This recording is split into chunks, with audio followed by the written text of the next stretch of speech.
नमस्कार दोस्तों, एक बार फिर से मैं आप सभी का स्वागत करता हूं आपके अपने YouTube चैनल शाक्या जी जीके क्लासेस पर। फ्रेंड्स, आई होप कि आप सभी की तैयारी बहुत ही अच्छी चल रही होगी दोस्तों। जैसा कि आप लोगों को पता है कि आपके एग्जाम दोस्तों 18 फरवरी 2024 को आयोजित होने वाले हैं यूपी पुलिस के दोस्तों। तो उससे संबंधित हमने मॉडल पेपर सीरीज चालू करी थी दोस्तों।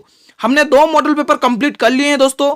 आज हमारा मॉडल पेपर तीसरा है दोस्तों। कौन सा है दोस्तों? आज हमारा मॉडल पेपर तीसरा मॉडल पेपर है दोस्तों। ठीक है, जिन्होंने अभी तक वो 2 मॉडल पेपर नहीं देखे हैं वो जल्दी से जाइए, वीडियो के डिस्क्रिप्शन में प्लेलिस्ट का लिंक दिया हुआ, आप लोग वहां से देख ले दोस्तों। हर एक मॉडल पेपर आपके एग्जाम को टारगेट करते हुए आया है, आपके लिए इंपॉर्टेंट है, आपको हर मॉडल पेपर देखना है दोस्तों। ठीक है, इस मॉडल पेपर के अंदर भी बहुत ही शानदार क्वेश्चन लेके आए हैं जो आपके एग्जाम को टारगेट करते हुए हैं। तो ये मॉडल पेपर आपको पूरा अंत तक वॉच करना है। ठीक है मित्रों, अगर इस मॉडल पेपर की पीडीएफ चाहिए तो आप लोग जुड़िए मेरे टेलीग्राम चैनल से, जिसका लिंक मैंने इस वीडियो के डिस्क्रिप्शन में दिया हुआ था दोस्तों। मैंने टेलीग्राम चैनल का लिंक वीडियो के डिस्क्रिप्शन में दिया हुआ है, वहां पर पीडीएफ भी मिलेगी और फ्री ऑफ कॉस्ट नोट्स भी मिलेंगे दोस्तों। आपको एग्जाम तक ये सारे मॉडल पेपर देख के जाना, आप बहुत ही अच्छा स्कोर करेंगे।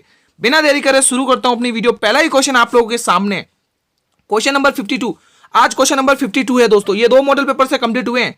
राजा राम मोहन राय का जन्म कहां पर हुआ था? इजी क्वेश्चन है, कमेंट करें।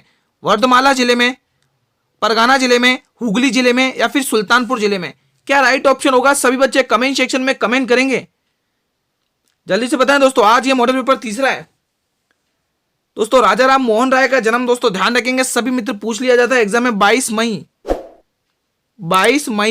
1722 ईस्वी में, 1772 ईस्वी में हुआ था दोस्तों। ठीक है, 22 मई 1772 ईस्वी में हुआ था दोस्तों। और दोस्तों ये पश्चिम बंगाल के दोस्तों, मैं लिख देता हूं पश्चिम बंगाल के हुगली जिले में दोस्तों। कौन से? हुगली जिले में दोस्तों। कौन से? हुगली जिले के राधानगर गांव में हुआ था दोस्तों इनका जन्म, राधानगर गांव में। ठीक है, तो ये आप लोग ध्यान रखेंगे, राधानगर गांव में इनका जन्म हुआ था दोस्तों। ठीक है, तो जो भी स्लाइड पर पढ़ाया जा रहा है उसकी पीडीएफ आपको मेरे टेलीग्राम चैनल पर मिलेगी दोस्तों। अभी भी कह रहा हूं, जल्दी से टेलीग्राम चैनल को ज्वाइन कर लीजिए, फ्री ऑफ कॉस्ट पीडीएफ मिलेगी बिल्कुल। ठीक है, क्वेश्चन नंबर 53 का जवाब दीजिए। किस सिख गुरु ने नानक की जीवनी लिखी थी? बहुत ही शानदार ये क्वेश्चन है, कमेंट करेंगे, सभी बच्चे कमेंट करेंगे। पहला ऑप्शन गुरु रामदास ने, गुरु अर्जुन देव ने, गुरु अमरदास ने या फिर गुरु अंगद देव ने? कमेंट करेंगे सभी स्टूडेंट्स। क्या राइट ऑप्शन होगा? जल्दी से मेरे सभी स्टूडेंट बताएंगे, जितने भी स्टूडेंट वीडियो को देख रहे हैं। स्टूडेंट्स, हर क्वेश्चन का जवाब आप लोगों को कमेंट सेक्शन में देना है दोस्तों। और अंत में आप लोग अपनी तैयारी को एनालाइज करके बताएंगे कि किसने कितने क्वेश्चन सही किए दोस्तों। ठीक है, सभी बच्चे डेली बेसिस पर प्रैक्टिस सेट लगाएंगे। टाइमिंग सभी को पता है, ये क्लास 8 PM पर आती है दोस्तों। आपको डेली बेसिस पर अपनी तैयारी जाननी है दोस्तों। नया मॉडल पेपर डेली बेसिस पर मिलेगा आपको। ठीक है, इस प्रश्न का जवाब दें, किस सिख गुरु ने नानक की जीवनी लिखी थी दोस्तों? कौन थे वो सिख गुरु? वो सिख गुरु हुआ करते थे दोस्तों गुरु अर्जुन देव। जी हाँ दोस्तों, गुरु अर्जुन देव ने दोस्तों सिख गुरु की जीवनी लिखी थी दोस्तों। ठीक है, ये सिखों के 5वें गुरु थे दोस्तों। अर्जुन देव सिखों के 5वें गुरु थे दोस्तों। यहाँ पे लिख दो, यहाँ पे लिख देता हूं, सिखों के, ध्यान रखेंगे सभी स्टूडेंट, पूछा जाता है गुरु अर्जुन देव सिखों के किस नंबर के गुरु थे? 5वें गुरु थे दोस्तों, 5वें। सभी बच्चे ध्यान रखेंगे। ठीक है, ये 5वें नंबर वाले गुरुजी थे दोस्तों। ठीक है, इन्होंने ही दोस्तों आदि ग्रंथ की रचना करी है दोस्तों। यहां पर लिख देता हूं, आदि ग्रंथ की रचना इन्होंने ही करी है दोस्तों। आदि ग्रंथ की रचना, आदि ग्रंथ की रचना इन्होंने ही करी है दोस्तों, ध्यान रखेंगे। ठीक है, इन्होंने आदि ग्रंथ की रचना करी है। यहां पर मैं लिख देता हूं, आदि ग्रंथ की रचना करी है दोस्तों इन्होंने ही। ठीक है मित्रों, तो ये आप ध्यान रखेंगे। बढ़े अब अगले क्वेश्चन की तरफ। इसी प्रकार आपकी क्लास चलेगी दोस्तों, बहुत ही शानदार ये क्लास चलने वाली है। वीडियो को कर देंगे सभी स्टूडेंट लाइक, एक बार वीडियो कर देंगे सभी स्टूडेंट लाइक, और अपने सभी मित्रों में इस वीडियो को कर देंगे शेयर दोस्तों। जल्दी से सभी मित्रों में शेयर कर दो, इंपोर्टेंट क्लास है, तीसरा मॉडल पेपर है, जल्दी से शेयर कर दें। इस प्रश्न का जवाब दीजिए दोस्तों, बहुत ही शानदार क्वेश्चन है दोस्तों। इस मॉडल पेपर के अंदर दोस्तों आपको जीके जीएस तो मिलेंगे ही मिलेंगे, GK GS, reasoning, science, math, Hindi, सभी प्रकार के मिक्स क्वेश्चन देखने को मिलेंगे। इसलिए ये वीडियो बहुत ही इंपॉर्टेंट है, अपने सभी मित्रों में जल्दी शेयर करें। जिस समास के दोनों पद अप्रधान होते हैं वो कौन सा समास होता है? सभी बच्चे कमेंट करके बताएंगे। तत्पुरुष समास, बहुब्रीहि समास, द्विगु समास या फिर द्वंद्व समास? सभी स्टूडेंट बताएंगे दोस्तों। बहुत ही शानदार ये क्लास है। क्या राइट ऑप्शन होगा इस प्रश्न के लिए? सभी बच्चे बताएं इसका दोस्तों क्या राइट ऑप्शन होगा इसका। जो बच्चे ऑप्शन बी को लॉक कर रहे हैं वो बिल्कुल सही तैयारी कर रहे हैं भाई। ऑप्शन बी वाले बिल्कुल सही हैं। जो भी ऑप्शन बी को सोच रहे हैं टिक करने की, वो बिल्कुल सही जवाब टिक करें। ऑप्शन बी इस प्रश्न के लिए बिल्कुल सही जवाब होगा भाई। जिस भी स्टूडेंट ने एक झटके में ऑप्शन बी को लॉक किया वो बिल्कुल सही तैयारी करें। अपने लक्ष्य की ओर ऐसी कंटिन्यूटी बढ़ते रहें। अगले क्वेश्चन की तरफ हम भी बढ़ते हैं। हमारा अगला क्वेश्चन 54 है। क्या बात है, बहुत ही शानदार क्वेश्चन आया है। 504 विद्यार्थियों वाले एक विद्यालय में लड़के और, यहां पर दोस्तों और है, ठीक है, लड़के और लड़कियों की संख्या का अनुपात दे रखा दोस्तों। यदि 12 लड़कियां भर्ती कर ली जाती हैं तो उनका नया अनुपात क्या होगा। बहुत ही शानदार ये क्वेश्चन है। पहला ऑप्शन 91-81, दूसरा 90-80, तीसरा 89-91, चौथा 85-90। कमेंट करें, 4 ऑप्शन आपके सामने। बहुत ही शानदार ये क्वेश्चन आया है। सभी बच्चे बताएंगे अनुपात से संबंधित ये क्वेश्चन है, रेशियो से संबंधित ये क्वेश्चन है। सभी बच्चे कमेंट करेंगे क्या राइट ऑप्शन होने वाला है इस प्रश्न के लिए। बहुत ही शानदार ये क्वेश्चन है, सभी बच्चे बताएंगे। वीडियो अच्छी लगी तो वीडियो करेंगे दोस्तों लाइक, और अपने सभी मित्रों में वीडियो को शेयर करें दोस्तों। आज मॉडल पेपर तीसरा है दोस्तों, जल्दी से शेयर करें। आपके कंटिन्यू बेसिस पर 1 महीने तक डेली बेसिस पर नए मॉडल पेपर चलेंगे। बस आप लोगों को जुड़ना है डेली 8 PM पर, ठीक है मित्रों। इस प्रश्न का जवाब देखिए दोस्तों, 504 विद्यार्थियों वाले एक विद्यालय में लड़के हैं और लड़कियों की संख्या 13:11 दे रखी है। मतलब यहां पर लड़के दे रखे हैं कितने, 13 अनुपात यानी 13x दे रखे हैं ना, और लड़कियां दे रखी हैं, लड़कियां, एक काम करते हैं, लड़कों को हम B से डिनोट कर देते हैं और लड़कियों को G से डिनोट करते हैं, ठीक है। यहां पर हम कर देते हैं, 1 मिनट, हाँ। बॉयज दे रखे हैं दोस्तों, आपके बॉयज कितने दे रखे हैं, 13x है ना, अनुपात में हम 13x लिखेंगे, ठीक है बॉयज। और गर्ल्स कितनी दे रखी है दोस्तों, गर्ल्स आपके 11x, ठीक है। अनुपात है इसलिए हम यहाँ पर x लगाते हैं मित्रों, ध्यान रखेंगे, ठीक है। अब आगे देखिए, आगे क्या बोला, इनका कुल योग कितना दे रखा है, मतलब 500 विद्यार्थियों वाले, इनका टोटल योग कितना दे रखा है दोस्तों, 504 दे रखा है, ठीक है। तो आप क्या करेंगे, 13x प्लस 11x, इनका योग कितने विद्यार्थी है, 504 है। तो 13 और 12 कितने होंगे दोस्तों, 13 और 12 को प्लस करोगे 24x आएंगे, कितने, 24x बराबर 504। अब यहाँ पे देखो ये साफ साफ दिख रहा है, 24 से 504 को काटो, 24 से 504 को काटोगे तो साफ साफ 21 गुना दिख रहा है। कितना गुना दिख रहा है दोस्तों, यहाँ पर 21 गुना दिख रहा है मित्रों, ठीक है। अब जो दोस्तों ये 21 वैल्यू आई ना x की, इस वैल्यू को दोस्तों हम इसमें पुट करेंगे कि पता चल जाएगा हमें बॉयज कितने। तो देखिए बॉयज कितनी थी, बॉयज की यहाँ पर हम थोड़ा इस पर, बॉयज की संख्या कितनी थी, B हमारे कितने थे, 13x थे, कितने, x की जगह हमें क्या लिखना है, 21 लिखना है। 13 गुणा 21 करेंगे तो हमें बॉयज पता चलेंगे। हमारे बॉयज कितने आ जाएंगे, 13 गुणा जब हम 21 करेंगे तो 273 बॉयज आएंगे। कितने आएंगे, 273 बॉयज आएंगे, ठीक है। उसी तरह गर्ल्स देखिए, गर्ल्स कितनी थी यहाँ पर, 11x थी, तो 11x की जगह हमें कितना लिखना है, 21 मल्टीप्लाई, 11 मल्टीप्लाई करना है तो कितना आएगा, 243। कितना आएगा मित्रों, 243, ठीक है। 243 कितनी आ गई, गर्ल्स आ गई दोस्तों। अब क्वेश्चन में क्या पूछा, 12 लड़कियां और भर्ती कर ली जाती हैं। तो पहले अभी कितनी थी, 243 थी, 243 गर्ल्स थी, ठीक है। 243 में दोस्तों हम क्या करेंगे, 12 और प्लस करेंगे, 12 और प्लस कर लेंगे तो हमारे पास जवाब कितना आएगा, 12 प्लस करो, 2 और 1 3, 2 5, 4 और 1 5 और 2 255, कितनी होगी दोस्तों, 255। दोस्तों यहाँ पे लड़कियों का अनुपात ये गलत हो गया, यहाँ पे 231 आएगा, ठीक है। तो यहाँ पर 231 है, 231 है, ठीक है। तो 231 में 12 प्लस करेंगे तो जवाब आएगा 243। कितना आएगा, 243, ठीक है मित्रों। तो 231 में हम 12 प्लस करेंगे तो कितना आएगा हमारे पास, 243 जवाब आएगा दोस्तों। हम इसको रफ कर देते हैं यहाँ से, कितना आएगा, 243 जवाब आएगा, ठीक है। अब हमारे पास उसने पूछा है कि नया अनुपात क्या बनेगा। तो देखिए आप यहाँ पर बॉयज कितने थे, 273। अब यहाँ पर गर्ल्स कितनी आ गई दोस्तों, कितनी आ गई, 243 दोस्तों, कितनी आ गई, 243। अब हम क्या करेंगे, इसको हम नए पेज पर ले लेते हैं, 273 और 243 को हम नए पेज पर ले लेते हैं। यहाँ पर देखिए 273 और 243, ठीक है। ये तो दोस्तों आपके कौन हो गए, ये तो आपके दोस्तों बॉयज हो गए और ये आपके गर्ल्स हो गई। अब दोस्तों इनको एक ही टेबल से काटिए दोस्तों, तभी हमारे पास अनुपात आएगा। 7 3 10 11 12, 3 की टेबल से काटिए दोस्तों, ठीक है। 3 की टेबल से काटेंगे तो क्या आएगा, 3 9 27 और 3 एकम 3, ठीक है। 3 8 24 और 3 एकम 3, यानी 91 और 81 नया रेशियो बन रहा है दोस्तों। देखते हैं हमारे क्या आंसर आ रहा है, 91 और 81 दोस्तों हमारे पहले ही ऑप्शन में दिख रहा है। ये वाला आंसर दोस्तों हमारे पहले ही ऑप्शन में दिख रहा है। जिस भी स्टूडेंट ने ऑप्शन 1 टिक किया था वो बिल्कुल सही टिक कर रहा है दोस्तों, ठीक है। जिसको समझ में आ गया वो ठीक, जिसको समझ में ना आया वो कमेंट सेक्शन में कमेंट करेंगे, मैं वहां पर रिप्लाई कर दूंगा दोस्तों। वैसे इजी प्रश्न था, कोई डिफिकल्टी नहीं थी इस क्वेश्चन में। अगले क्वेश्चन की तरफ बढ़ते हैं। क्वेश्चन नंबर 56 देखिए, रानी लक्ष्मीबाई बांध किस नदी पर अवस्थित है। बहुत ही शानदार ये क्वेश्चन है। केन नदी, बेतवा नदी, रिहंद नदी या फिर कृष्णा नदी। कमेंट सेक्शन में कमेंट करेंगे कि क्या राइट ऑप्शन होने वाला है इस प्रश्न के लिए। रानी लक्ष्मीबाई बांध किस नदी पर अवस्थित है दोस्तों? बहुत ही शानदार ये क्वेश्चन है, सभी बच्चे कमेंट सेक्शन में कमेंट करेंगे, सब सही बताएंगे दोस्तों। क्या राइट ऑप्शन होगा इसका दोस्तों? सही जवाब होगा रानी लक्ष्मीबाई बांध अवस्थित आपके बेतवा नदी पर दोस्तों। किस नदी पर अवस्थित है ये? बेतवा नदी पर दोस्तों। दोस्तों ये आपके यूपी की एक नहर है दोस्तों, ठीक है, बेतवा नदी, ठीक है, यूपी की एक नहर है, यूपी की एक ये नहर है दोस्तों, ध्यान रखेंगे, ठीक है। अब बढ़े अगले क्वेश्चन की तरफ। अगला क्वेश्चन देखिएगा, क्वेश्चन नंबर 57 देखिए मेरे सभी स्टूडेंट्स, साइंस का ये क्वेश्चन है। एंटीबायोटिक्स अधिकांशतः प्राप्त होते हैं दोस्तों, किनसे प्राप्त होते हैं दोस्तों एंटीबायोटिक्स? कमेंट सेक्शन में बताएंगे, विषाणुओं से, जीवाणुओं से, आवृत बीजियों से या फिर कवकों से। कमेंट सेक्शन में कमेंट करेंगे सभी मित्र, साइंस से संबंधित ये क्वेश्चन है, बहुत ही शानदार ये क्वेश्चन है, कमेंट करेंगे सभी स्टूडेंट्स। एंटीबायोटिक्स अधिकांशतः प्राप्त होते हैं विषाणुओं से, जीवाणुओं से, आवृत बीजियों से या फिर कवकों से। ये प्राप्त होते हैं दोस्तों आप जीवाणुओं से दोस्तों। किससे प्राप्त होते हैं?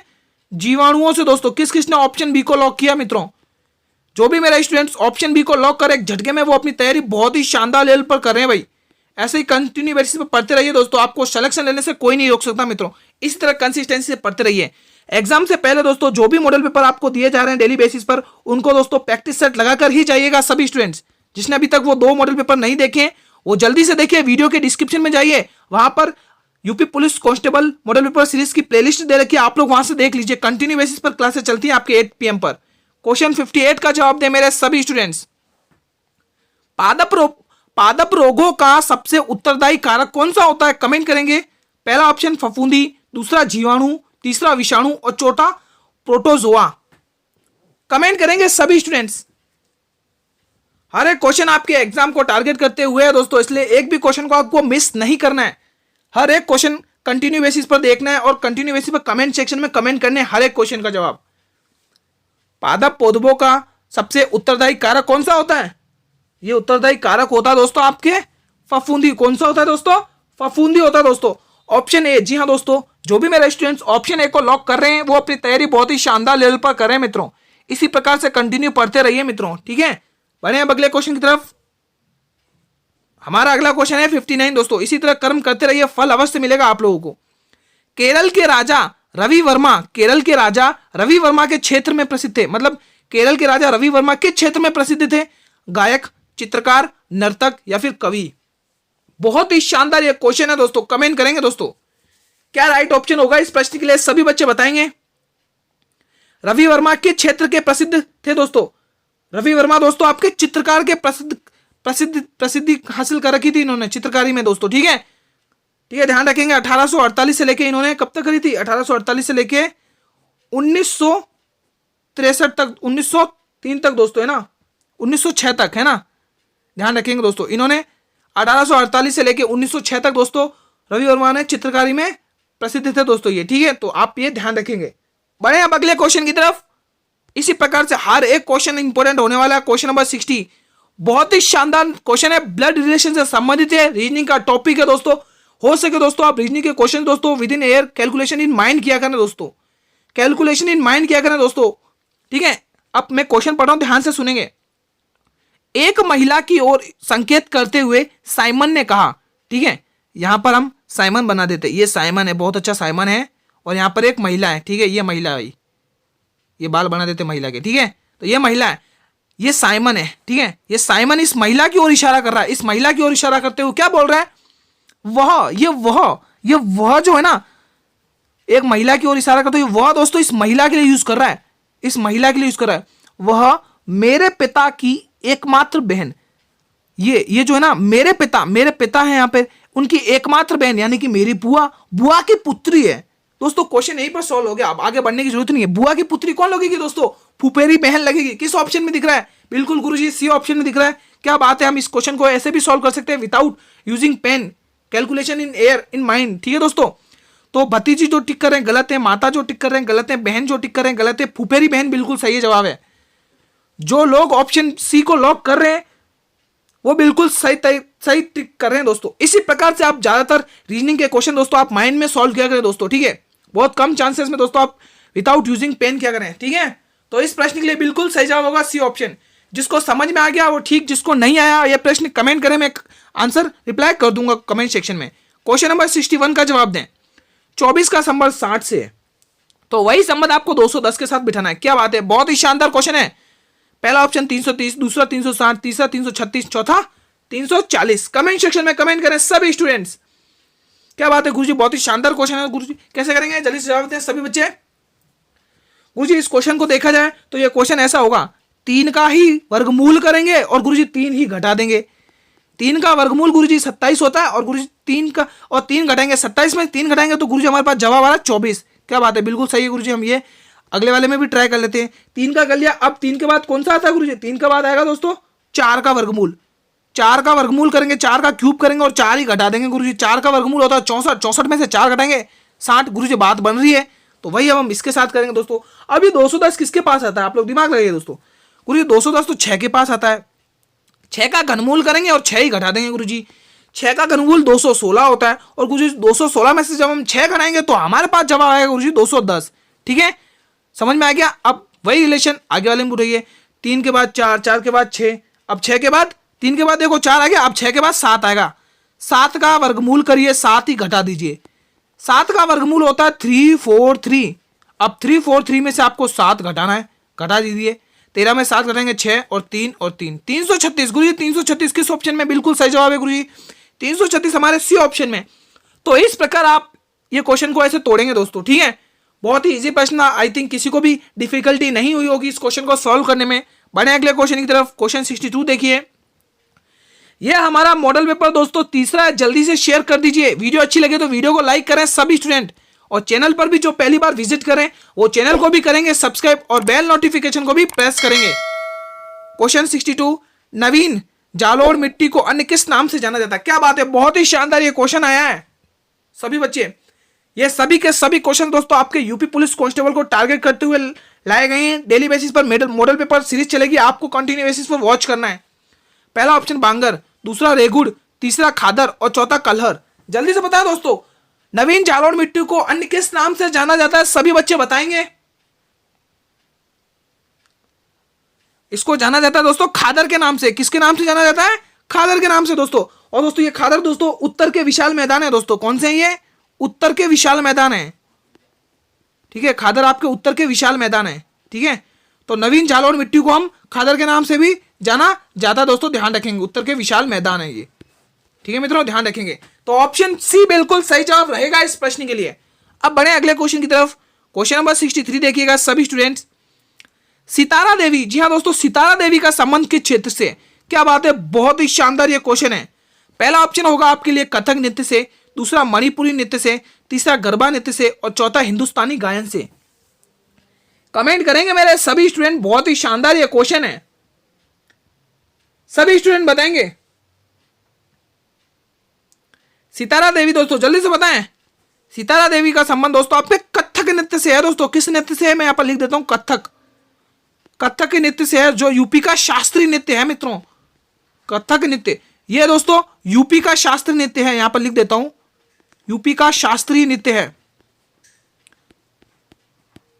ये। कथक नृत्य यूपी का शास्त्रीय नृत्य। दोस्तों कंफ्यूज ना हो, बहुत सारे बच्चे कथक को कथकली करके केरल टिक करके आ जाते हैं। दोस्तों कथक और कथकली में अंतर है दोस्तों। वो कथकली केरल का है, ये कथक यूपी का शास्त्रीय नृत्य है। ठीक है, ठीक है। तो सितारा देवी का संबंध कथक नृत्य से है दोस्तों, ये आप ध्यान रखेंगे दोस्तों। ठीक है, जब ये 16 वर्ष की थी मित्रों, कौन? सितारा देवी। जब सितारा देवी 16 वर्ष की थी, ठीक है, जब ये 16 वर्ष की थी तो दोस्तों इनको दोस्तों रविंद्रनाथ टैगोर ने दोस्तों नृत्यिका कहकर संबोधित किया दोस्तों। क्या कहा? नित्य साम्राज्य। यहां पे लिख देता हूं, नित्य साम्राज्य। ठीक है, जब ये 16 वर्ष की थी तब इनको दोस्तों किसने? रविंद्रनाथ ठाकुर ने दोस्तों। किसने? रविंद्रनाथ ठाकुर ने।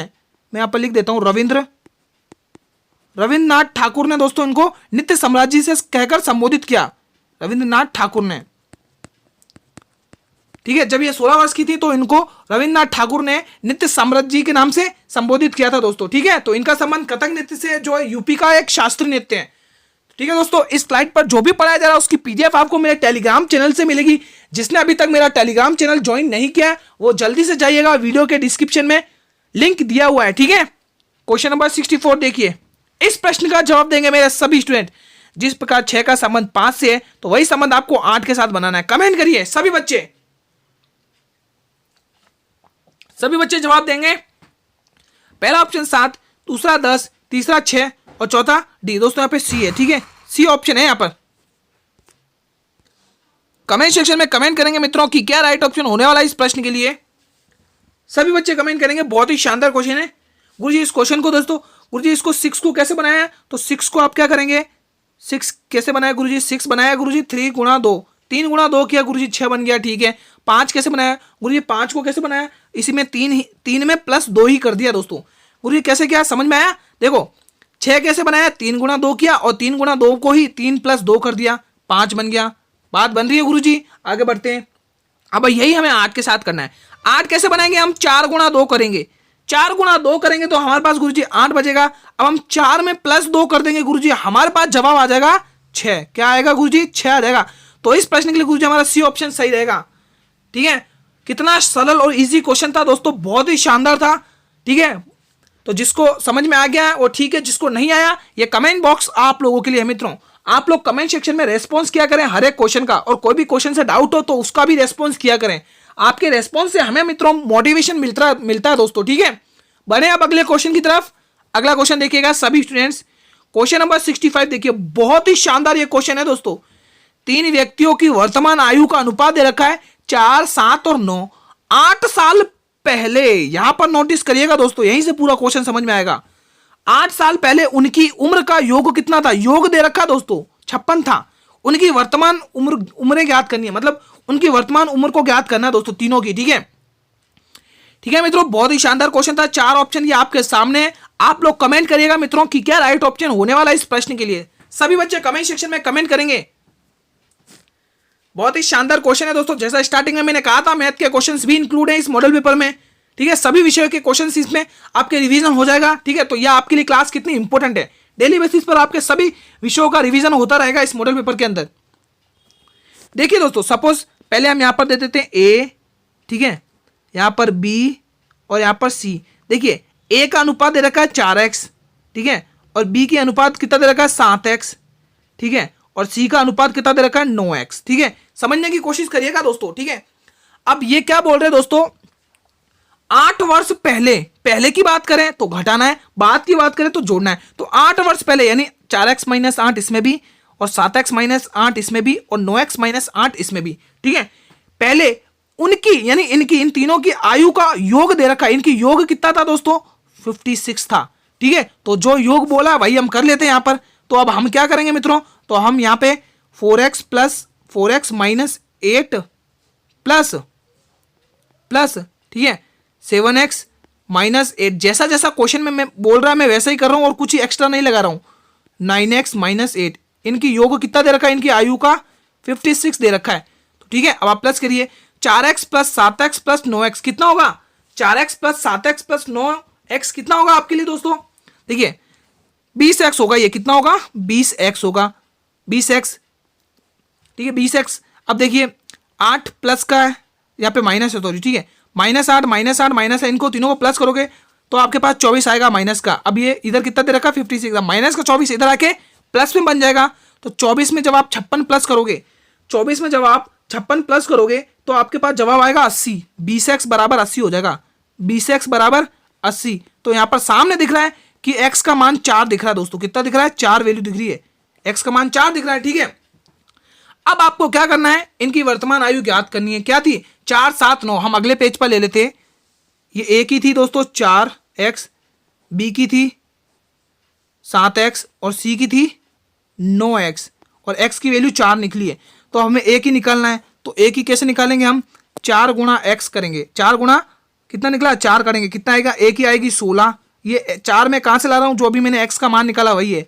अब यहाँ पे देखिए 7 गुणा 4 करिए, आपके पास 28 आ रहा है, ठीक है। और देखिए 9 गुणा 4 करिए, 36 आ रहा है, ठीक है। 16, 28, 36 किस में दे रखा है ऑप्शन, देखिए 16, 28, 36, 16, 28, 36 पहले ऑप्शन में। गुरुजी पहला ही ऑप्शन है, बिल्कुल सही है। तो इस प्रकार से इस क्वेश्चन को सॉल्व करेंगे मित्रों, ठीक है। ऑप्शन ए जिस भी स्टूडेंट ने टिक किया है उन्होंने बिल्कुल सही जवाब को लॉक किया है मित्रों, ठीक है। अगले प्रश्न की तरफ बढ़ते हैं। क्वेश्चन नंबर 66 देखिएगा। एक ही प्रकार का परमाणु निम्न में से किस में मिलता है? बहुत ही शानदार ये क्वेश्चन है, कमेंट करिए।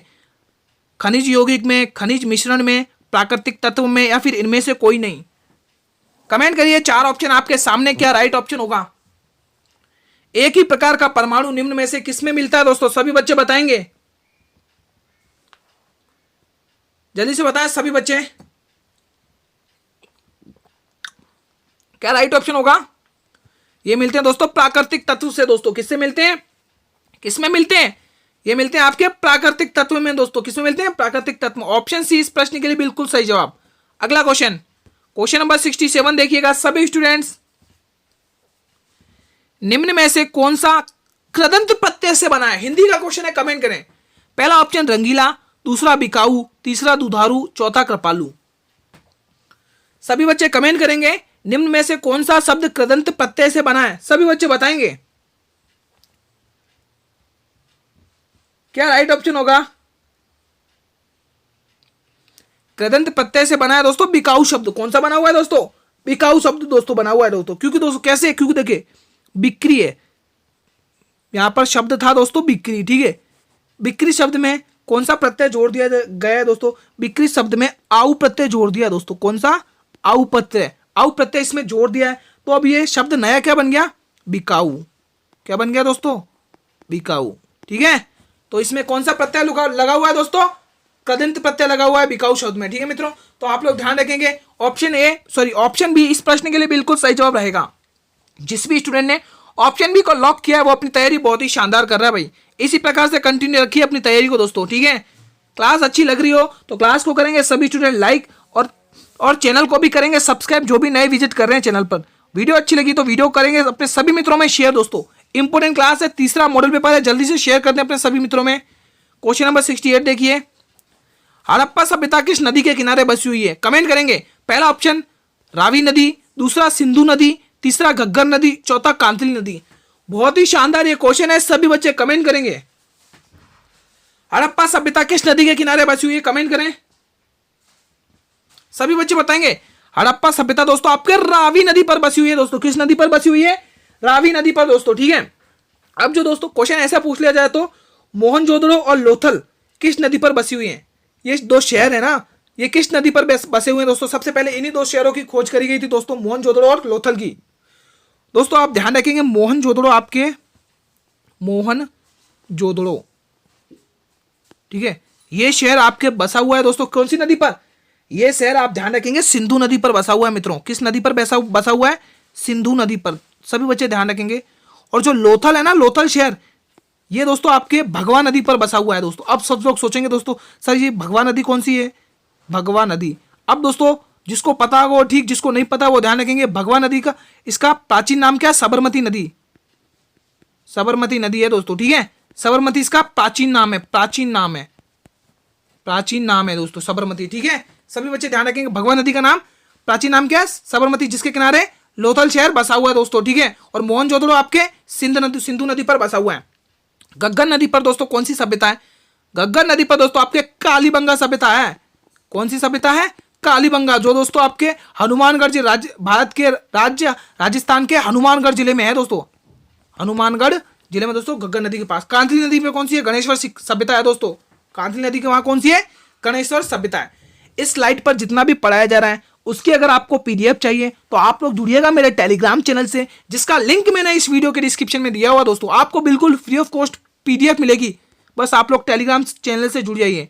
और जो भी अपडेट हुआ करेगी एग्जाम से संबंधित वो आपको टेलीग्राम चैनल पर मिलेगी। क्वेश्चन 69 का जवाब दे मेरे सभी स्टूडेंट्स।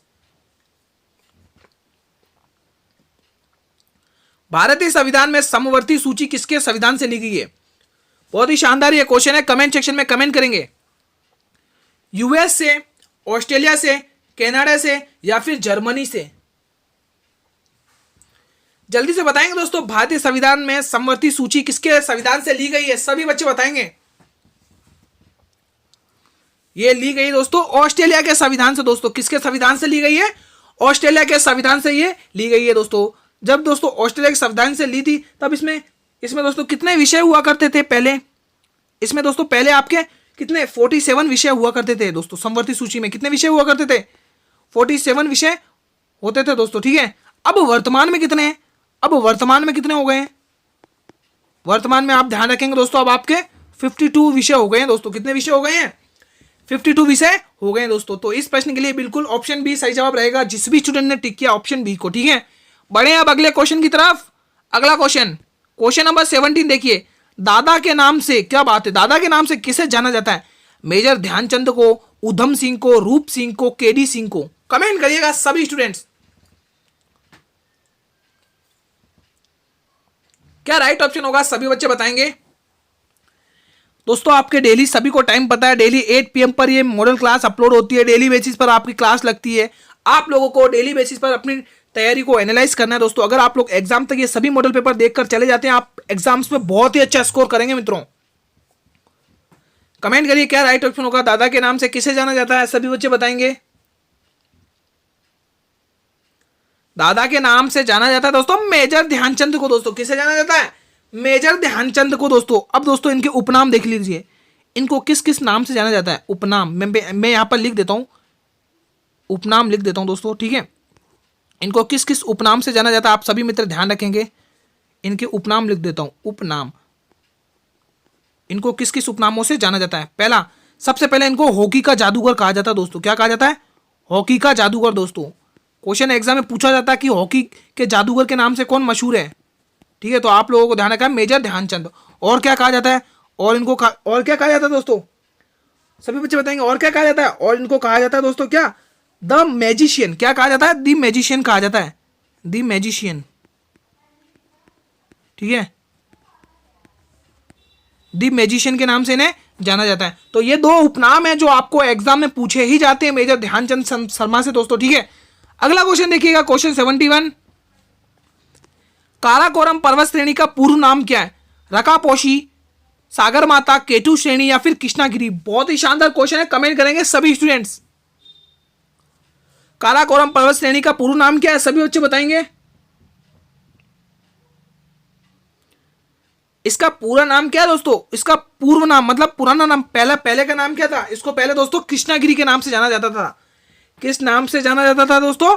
काराकोरम श्रेणी को कृष्णागिरी के नाम से जाना जाता था दोस्तों। अब देखिए काराकोरम श्रेणी का विस्तार देखिए दोस्तों, इसका विस्तार किन किन देशों में है? सभी बच्चे ध्यान रखेंगे, विस्तार। ठीक है, इसका विस्तार देखिए 1 2 3 3 देशों में। कौन कौन से? पहले आप नाम ध्यान रखेंगे, पहले पाकिस्तान ध्यान रखेंगे, पाकिस्तान में भी है पाकिस्तान, सभी बच्चे ध्यान रखेंगे। उसके बाद हमारा भारत ध्यान रखेंगे, उसके बाद एक और चीन। ठीक है, तो ये इन 3 देशों में इसका विस्तार है दोस्तों, काराकोरम पर्वत श्रेणी का दोस्तों। सभी बच्चे ध्यान में रखेंगे दोस्तों। ठीक है, पढ़े अब अगले क्वेश्चन की तरफ। अगला क्वेश्चन देखिएगा, क्वेश्चन नंबर 72। मुगल शहजादियों में से किसने प्रसिद्ध पुस्तक हुमायूंनामा लिखी थी? क्या शानदार क्वेश्चन है, कमेंट करेंगे सभी स्टूडेंट। रोशन आरा ने, गुलबदन बेगम ने, अकबर ने या फिर बाबर ने? कमेंट करिएगा दोस्तों। और कमेंट ये भी करिएगा कि ये जो, हाँ अभी एक बार आप ये इसका जवाब दीजिए क्या राइट ऑप्शन होगा, फिर मैं आपको एक और क्वेश्चन पूछता हूं। मुगल शहजादियों में से किसने प्रसिद्ध पुस्तक हुमायूंनामा लिखी है? ये प्रसिद्ध पुस्तक हुमायूंनामा लिखी है गुलबदन बेगम ने दोस्तों। किसने लिखी है? गुलबदन बेगम ने। अब ये गुलबदन बेगम दोस्तों किसकी पुत्री थी, किसकी बेटी थी? तो आप ध्यान में रखेंगे, ये बेटी हुआ करती थी, किसकी बेटी थी? ये बाबर की बेटी हुआ करती थी दोस्तों। किसकी बेटी थी? ये बाबर की बेटी थी। ठीक है, गुलबदन बेगम बेटी हुआ करती थी बाबर की दोस्तों। ठीक है, इन्होंने अपने सौतेले भाई हुमायूं की जीवनी का चित्रण किया है दोस्तों। इन्होंने जो पुस्तक लिखी है ना हुमायूंनामा, इनके सौतेले भाई हुमायूं के जीवन की चित्रण किया है दोस्तों इन्होंने। ठीक है, ध्यान रखेंगे हुमायूं। ठीक है, उन्हीं के नाम पर ये हुमायूंनामा पुस्तक लिखी हुई है दोस्तों इन्होंने। ठीक है, इनके सौतेले भाई हुआ करते थे हुमायूं, गुलबदन बेगम के दोस्तों। ठीक है, सौतेले भाई थे, यहां पे लिख देता हूं, सौतेले भाई थे, सौतेले भाई थे ये। ठीक है, कौन? ये हुमायूं। ठीक है, ध्यान रखेंगे। अगले प्रश्न की तरफ बढ़ते हैं, क्वेश्चन 73 देखिएगा सभी स्टूडेंट्स। तानसेन निम्न में से किसके शासनकाल के प्रमुख गायक थे? क्या बात है, बहुत ही शानदार ये क्वेश्चन है। बाबर के, अकबर के, शाहजहां के या जहांगीर के? कमेंट करेंगे सभी स्टूडेंट्स। तानसेन निम्न में से किसके शासनकाल के प्रमुख गायक थे दोस्तों? कमेंट करेंगे दोस्तों। आप लोग ध्यान रखेंगे कि तानसेन दोस्तों आपके अकबर के शासनकाल में प्रमुख गायक हुआ करते थे दोस्तों। ठीक है, अकबर के शासनकाल में ये प्रमुख गायक हुआ करते थे। तो ऑप्शन बी इस प्रश्न के लिए बिल्कुल सही जवाब रहेगा दोस्तों। अब दोस्तों मैं आपको एक ट्रिक बताता हूं, अकबर के शासनकाल के प्रमुख गायकों की ट्रिक बताता हूं। प्रमुख गायक, ठीक है, इनके गायकों की गायक किसके शासनकाल के, यहां पर लिख देते हैं अकबर के शासनकाल के। किसके मित्रों? अकबर के शासन के, ठीक है। तो ट्रिक ध्यान रखेंगे आप सभी बच्चे, शासन के। मैं यहां पर ट्रिक लिख देता हूं, ट्रिक सभी बच्चे ध्यान रखेंगे। बेजू बाराता, क्या ध्यान रखेंगे?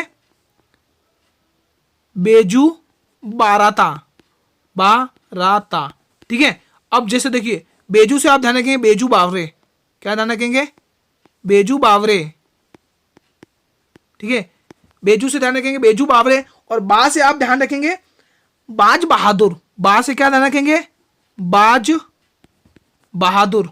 दोस्तों एक काम करता हूं, हम अगले पेज पर बिल्कुल अच्छे से लिखाते हैं इस पे, ठीक है। बेजू बाराता, ये ट्रिक का नाम है, बेजू बाराता, यहां पर लिख देते हैं, ठीक है। बिल्कुल अच्छे से आप ध्यान रखेंगे, बेजू बाराता, ठीक है, बेजू बाराता, ठीक है। सभी बच्चे ये ट्रिक ध्यान रखेंगे। अकबर के शासनकाल के कुछ प्रमुख गायक हुआ करते थे, ठीक है। बे से ध्यान रखेंगे बेजू बावरे, ठीक है, और बेजू बाराता। बा से आप ध्यान रखेंगे, बा से क्या ध्यान रखेंगे? बाज बहादुर,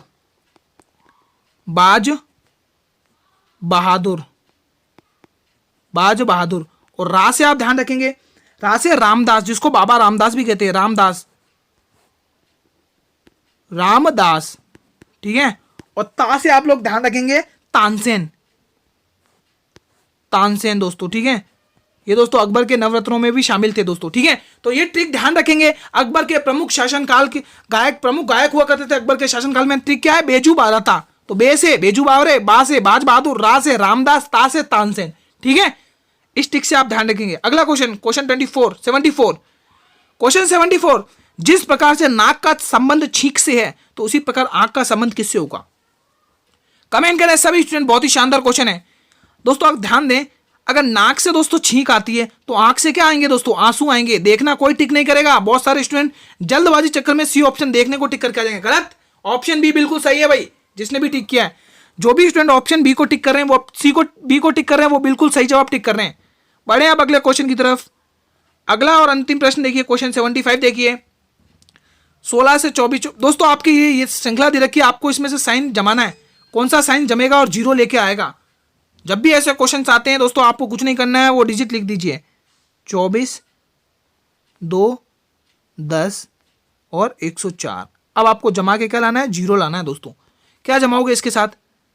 क्या करोगे दोस्तों? कमेंट करिएगा सभी स्टूडेंट, सभी बच्चे ध्यान रखेंगे। क्या करेंगे इस क्वेश्चन में? जल्दी से बताएं। आपको कुछ नहीं करना है दोस्तों, बस आपको इतना ध्यान रखना है, यहां पर आपको गुणा लगाना है बस। खाली एक ही साइन चाहिए, वो गुणा, और यहां पर जो लगा था वो डिवाइड आ जाएगा, और यहां पर माइनस है का है ही, और यहां पर प्लस। देखिए, तो सबसे पहले बोर्ड मास रूल के अकॉर्डिंग सबसे पहले हम डिवाइड को सॉल्व करेंगे। तो 16 और 24 को और 2 को डिवाइड करेंगे, 12 आएगा, गुणा 10 आएगा, प्लस 104 आएगा, ठीक है। अब देखिए इन दोनों को गुणा करिए, डिवाइड हो गया। अब गुणा को सॉल्व करना है, 16, अब डिवाइड को सॉल्व कर दिया ना आप लोगों ने। यहाँ पर माइनस है, सॉरी यहाँ पर माइनस है मित्रों, ठीक है। माइनस, इनको गुणा करेंगे 120 आएगा, और प्लस 104 होगा, ठीक है।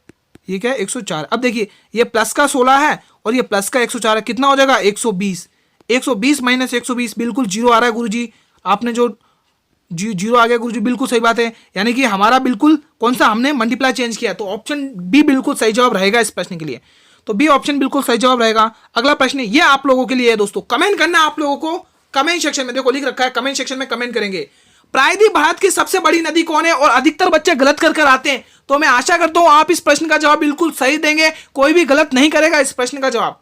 सभी बच्चे कमेंट सेक्शन में आंसर देंगे कि प्रायद्वीप भारत की सबसे बड़ी नदी कौन सी है, ठीक है।